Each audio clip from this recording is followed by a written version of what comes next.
I support any procedure that allows photographers to express themselves, whether that involves color, black and white, platinum, palladium and digital technology. I got a lot of flack originally for writing with photographs, because the great cliché in photography is that one photograph is worth 1,000 words, and photographers are usually dodo birds anyway. There's people outside our house, you get followed by photographers, you can't go out and have a cup of coffee with a friend without someone coming up to you. There are photographers who don't really engage with their subject. It's a really unfortunate phrase, but they take their photo and they leave with it. It works, but I think it ultimately limits how profound the work can be. I get photographers hiding in my bushes. We're way past autographs. We're into being stalked and followed. These days, with American Idol and all the other reality shows, young people become famous overnight, and that can be very difficult to handle, the way photographers follow you around and study your every move. It was like 2 different photographers, and shot in 3 different locations, and it was really fun to do. There were 12 beautiful girls in it. It was great. I think all photographers fit their vision to their personality. The majority of photographers focus on the obvious. They believe and accept what their eyes tell them, and yet eyes know nothing.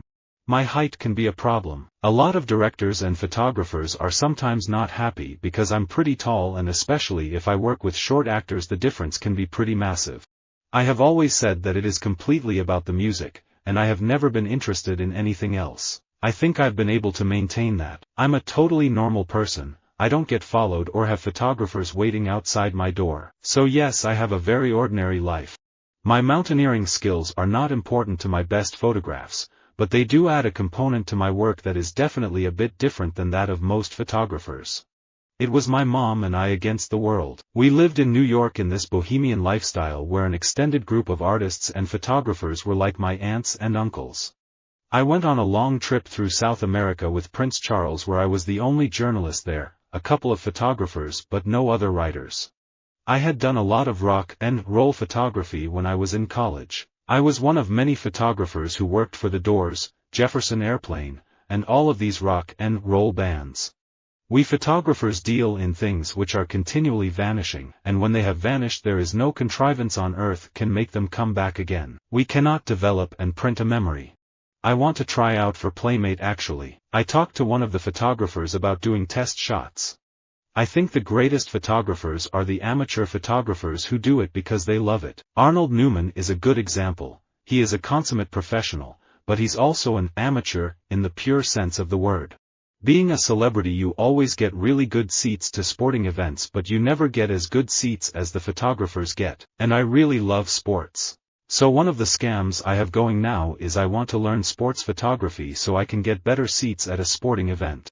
Photographers deal in things which are continually vanishing, and when they have vanished there is no contrivance on earth which can make them come back again.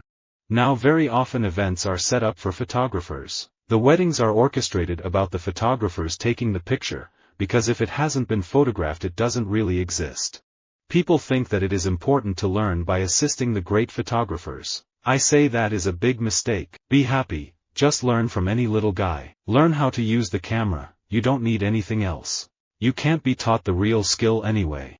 We look at the world and see what we have learned to believe is there. We have been conditioned to expect, but, as photographers, we must learn to relax our beliefs. Smiles come naturally to me, but I started thinking of them as an art form at my command. I studied all the time. I looked at magazines, I'd practice in front of the mirror and I'd ask photographers about the best angles. I can now pull out a smile at will. Some photographers take reality, and impose the domination of their own thought and spirit. Others come before reality more tenderly, and a photograph to them is an instrument of love and revelation. They often ask me to shoot for them, but I say no. I think an old guy like me ought not take pages away from young photographers who need the exposure. I'm happy to help crest white strips on their mission to inspire photographers everywhere to capture smile moments, and would encourage aspiring photographers to express themselves through their photos. I think photographers are too polite. There is not enough anger in photography, it's pretty much trivialized. Even though photographers are only shooting the outside, beauty is more about who you are as a person, the life you lead, not your facade. These days, most nature photographers are deeply committed to the environmental message. Madonna, I think, is the greatest visual musical artist that we've ever had. If you look at her photo log, the photographers that she was able to work with throughout her career framed her in the proper way. It was the proper context. It was that visual that made sure that everything was gonna cut through in a certain way.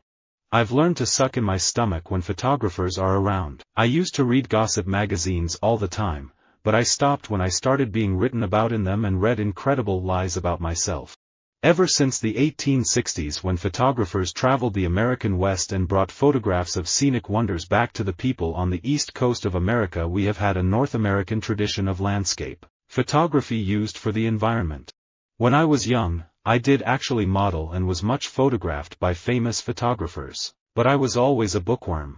I've done over 125 posters and I have worked with some of the best photographers in the world. They made me America's #1 pin-up. On a typical day, walking down the street, there are a couple of photographers and then there get to be more and more. It's the most awkward thing, because you have to pretend that they're not there and it drives you nuts. When I was in high school in Paris, some photographers wanted my photos and asked if I was interested in modeling. I wasn't interested because I wanted to get my education first. I was scared because I didn't know what I was getting into. If you travel 11 months a year, from one dangerous or isolated situation to the next, if you live in hotels, and every relationship with another human being is a 2-week relationship, the only other people who have any idea what you're going through or how strung out you are other photographers. Most photographers would feel a certain embarrassment in admitting publicly that they carried within them a sense of wonder, yet without it they would not produce the work they do, whatever their particular field. Drag, in my view these days, has become the thing it used to make fun of, which is Jennifer Lopez. Now we all want to be her. We have stylists, we have special photographers. A close friend of mine, Annie Leibovitz, who I've known for 40 years, photographs celebrities every single day of the week, but they all seem to look the same even though she's one of the most creative photographers alive. They all just look the same. Brad Pitt is a great actor, but all the pictures of Brad Pitt look the same. Photographers usually want to photograph facts and things, but I'm interested in the nature of the thing itself. A photograph of someone sleeping tells me nothing about their dream state. A photograph of a corpse tells me nothing about the nature of death. My work is about my life as an event, and I find myself to be very temporal, transient. What amazes me is that you can have 10 different photographers in the same room, and you see 10 different rooms. You realize how much of it is the person's perspective rather than the situation itself. If I am at a party, I want to be at the party. Too many photographers use the camera to avoid participating in things. They become professional observers. Even in the 90s, when it was mad and there were photographers all around the house, it never occurred to me to send someone else out to get cigarettes. It took me 5 minutes, went for a walk, gave a wave, went back inside. What's really important is to simplify. The work of most photographers would be improved immensely if they could do one thing: get rid of the extraneous. If you strive for simplicity, you are more likely to reach the viewer. I'm just the opposite of a lot of photographers who want everything to be really, really sharp. And they're always, stopping it down to f64. I have mixed feelings about those sorts of things. When I see it done by interesting young people, I think it's very valid. But when established photographers, people in their 40s, copy me and get a lot of money, well, I find that to be very stupid. I've been chased through airports with a screaming baby because the photographers are ruthless, and they want the picture. I do find it strange, doing magazine shoots. Photographers always go, "Why don't you like to have your picture taken? That's what you do for a living anyway. Just pretend you're acting." It's the same thing. Visit our website for more quotes, quoting.com.